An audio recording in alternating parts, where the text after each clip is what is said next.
Mahigit ₱1 milyong halaga ng ininalang shabu ang nasabat sa dalawang drug suspect sa bypass operation sa Antipolo, Rizal.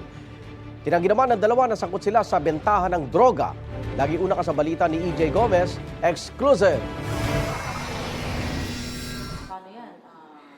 Arestado ang dalawang lalaking ito sa Antipolo City dahil umano sa pagtutulak ng iligal na droga.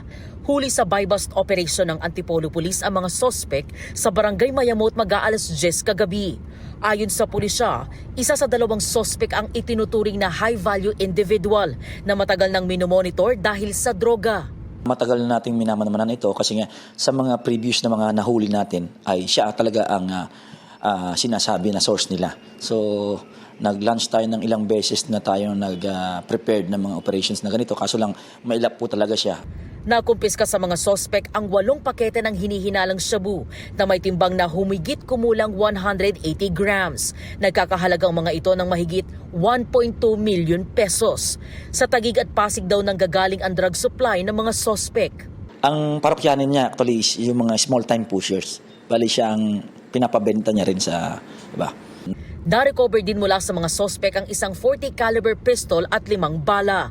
Ang paratang, itinanggi ng mga sospek na sina alias Ray, 41 anyos at alias J, 52 anyos. Hindi po totoo. Malaking tao po ako sa droga. Hindi po sa amin yun. Hindi ako tulak ng droga. Di rin daw sa kanila ang nakumpiskang baril. Hindi ko rin ho alam saan ang galing. Yung baril? Hindi ako mahawak ng baril.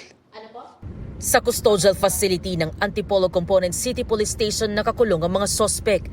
Sasampahan sila ng patong-patong na reklamong paglabag sa Comprehensive Dangerous Drugs Act of 2002, paglabag sa Comprehensive Firearms and Ammunition Regulation Act at paglabag sa Omnibus Election Code.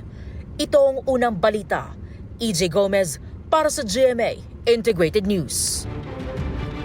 Igan, mauna ka sa mga balita, mag-subscribe na sa GMA Integrated News sa YouTube para sa iba't ibang ulat sa ating bansa.